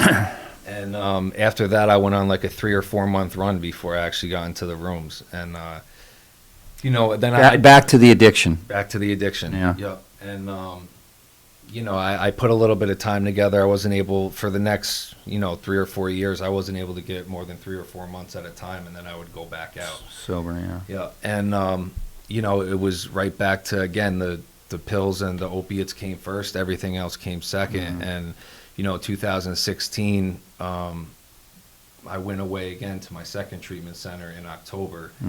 And towards the end of that was when the heroin came into play. And it's So you'd been to your first set of treatments. You kind of knew what was going on. You knew why it was happening. Yeah. But the addiction is so strong and powerful that it just sucked you back into it. back into the life. That's all I knew, Right. And I remember it gets to a point where it's difficult because the pills, there's only so many pills around, once they run out and you're physically and mentally dependent on them, like you physically. Yeah, you'll do just And the about. financial aspect, how much is one pill? You're talking $30. You could go through, 6, 7, 10 pills a day. You're talking Oh my about God. $100 a day, have it. And so that's when I turned to the heroin. It was more accessible and Right, cheaper. Right. And, from the pills, I was able to keep it, somewhat. Right. In check. Once I did heroin, the downfall was about a month, and that was Yeah. it. And they knew right away something was going on. Right. So that's when I went to my second treatment center. I stayed there for another month, came home stayed sober for 3 or 4 months, and then I was back to off heroin. running again. Yeah, back to pills and heroin, whatever I could get. And that went on for probably another 6 or 7 months, and then I overdosed for the first time in July of 2017. And I remember when I came to, I woke up in the hospital, and I was like, I can't believe it happened to me. I can't believe I overdosed, because in my mind, it was You had it in control. Yeah, You and knew I'm what never, you were doing. I'm never going to overdose because I don't shoot it. I only sniff it. Like that doesn't happen to people. And Ironically, he had gone to someone saying, I need help. I need to go into treatment. And when he went home to get his things to be brought to the hospital, he said, basically the last hurrah. Mm-hmm. And they're driving down Foxhall Avenue. And that's when you he overdosed. Yeah. And that's a scary thing about the heroin is you don't know what you're getting. Yeah, right. It's people lace it with the fentanyl, and sometimes it's You're right. It's scary. You don't know what you're getting. And so after that, I remember when I came to out of the overdose, and at that moment, the first thing I thought of was my family. And I was like, what would have happened if I never, Right. if I had died? And their lives are changed. When you OD'd, were you with somebody or in the car? So I was He with in a the couple. car on the way to rehab. Yeah, On the way on to the rehab detox. I was detox. in the car with a couple buddies who I met through the program and through my family. So they knew immediately what was going on with you. Yep. And they took you to the hospital, or they I had mean, Narcan, or what? No, they didn't. And honestly, if it weren't for those two guys, I wouldn't be sitting here today. They didn't Narcan you? At The the hospital, hospital, they they Narcan. did. Yeah, but not the guys. Yeah, I mean, not many people carry Narcan in their back pocket. I carried my purse. We have it. everywhere. Yeah. Yeah, I have. Yeah. And so when I came to, I swore to myself, I was like, wow, that was scary. Like, I almost lost my life. And I was like, that's it. I'm done. I'm never doing it again. And if you hooked me up to a lie detector test, I would have passed. I truly believe that was it. I went away to treatment again, and I did long-term. And after 3 months. Long-term is 3 months. Well, no, at 3 months in. So I went to rehab for a month, and I went to a halfway house. Okay, right. And about 3 months in, I actually found my roommate overdosed in the bathroom, and he was dead. And 2 days later, I relapsed, and I was able to stay at the treatment center. And Despite the relapse, they let you stay there? Yeah, yep. So and Not then the halfway house, back to the treatment No, back center. to the treatment center. Yeah. And I went back to the halfway house, and I stayed there for another about 3 months, and then I came home in the spring. And I did okay for a little bit, and then I went back. I was struggling again, and October of 2018. I had my second overdose, and for whatever reason, so I had done it at my house, and stupidly I got in my car and I was driving up to Lowe's, and the only thing I remember is I'm driving. I went the back way, and right behind the mall, I remember getting dizzy and not. I said something's not right. And the next thing I knew, I woke up on the ground in the parking lot of Lowe's. My shirt had been cut off. I hit a parked car. Thank God nobody was hurt. And I remember I woke up on the ground, and I was like, I can't believe this happened again. And at that point in my life, I went to the hospital, and the following day, my family was in there and a couple of friends, and they were trying to get me into treatment, begging me. And I honestly, at that point, man, I'd given up. I didn't want anything. I didn't want to be alive. You anymore. felt like you had no control at that point. Yep. And I said, I'm gonna die a drug addict. And that's gonna be. I had no hope. And again, I was scared, man. Like I felt alone. I felt like there was nobody I could turn to, and it comes with the addiction, the isolation. I don't want to talk about anything to anybody. Like I have a hard time reaching out for help. And again, I didn't do anything. My family and a couple friends got me into a treatment center out in Massachusetts, and I basically told myself, like, I have one more shot at this. I was, through the grace of God, like I lived through 2 overdoses. I said the third one, if I keep using, it's eventually going to happen again. And the only question is are people going to be around to help me or save me? Right. And so I went out there for treatment. I stayed at the rehab. What's the one in Massachusetts you went to? Heron Wellness. Heron Wellness. Yeah. 3 or 4 months I went out there, and then I stayed at the sober house there afterwards. And I was out there probably almost a year and a half. And working and yeah. Okay. I worked out there, and I actually worked for the facility. And then I came home in February. And this is February 19 now? No. Right before the month before the pandemic. Yeah. Okay. So February 14th. I actually came home Valentine's Day of 2020, and I came home, and it helped me to be away that long. Like it's tough. It's tough to, when you have a disease like this, to go away for 2 weeks or 30 days. Right. I've been using since I was 14 years old. Right. I'm not going to fix anything in 30 days. So I needed the long-term treatment. And, I got home, and no less than a month later, I lost my best friend to this disease. He died. And, ever since then, it's like, it's a difficult thing to do. It's like, a daily basis we have, I have to be on top of it. Because, it only takes one slip up, and that could be the end. Yeah. So, look, I thank you for having Brandon here. Yeah. I mean, it's a compelling story, and you're from a great family, and it means that substance abuse can touch anybody. I likened it to cancer. People from good families get cancer. People from good families have, substance abuse issues, and it's a battle that you fight. And people can't help you almost, everybody tries to help, right? But you can't. At the end of the day, you have to figure it out. But so one of the scariest parts about addiction is you never know who's going to have it. And it doesn't discriminate. It doesn't matter if white, black, green, pink, money, no money, And the other thing is you're not going to get sober unless, I had all the love and support in the world and they wanted, and I didn't get sober until I was ready to. Right. And thank God you survived, the 2 overdoses. And I think getting your message out is great. I mean, my guess is that it helps you, right?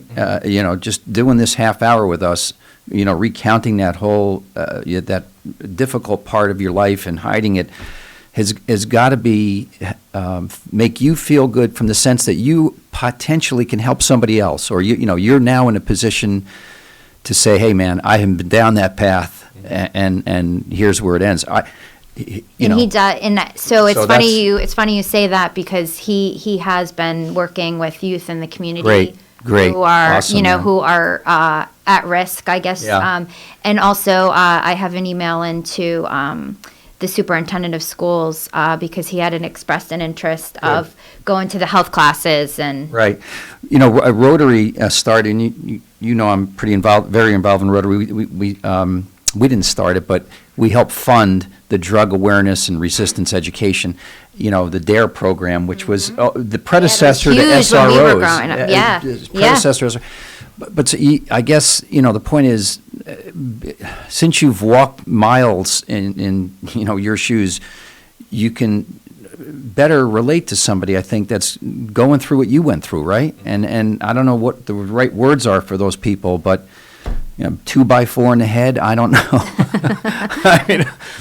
So, Brandon, thank you. And I mean, this is great. What are you doing now for work-wise? So I work at a restaurant, Savona's, downtown in Kingston. Yeah. Oh, cool. Yep, and I'm going back to school to be a drug and alcohol counselor. Right. Danny Savona is amazing, by the way. Actually, if it weren't for Danny Savona, I wouldn't be alive today. Yeah, he's amazing. He's absolutely amazing. So, I love Danny. So, good. If I pop in there, I'll say hi to you. Okay. But, thank you for coming on. This was great. Yeah. Thank you for suggesting this. Absolutely. Really, thanks for coming. And hopefully our listeners, this also is going to be, the show gets put on YouTube. So if anybody wants to, look at it again, you want to listen to it again, maybe you should. Because the story is certainly compelling. And as I said, I know your mom and dad and Val's great, and it can happen to anybody, but there's support out there, there's help, there's, but you got to do it yourself. Yeah. Right, Brandon? As long as you want the help, people are willing to help you. Absolutely. You're to take the steps. All right. Thanks, folks, for listening to KCR. Have a great weekend. Be well, be safe, love each other, and go help somebody less fortunate. Yeah. Right? I think that's good. Yeah. Okay. Be kind. Be kind to everybody. Yep. Thanks, Lawrence. Thank you for sharing the morning with us and participating in Kingston Community Radio, KC.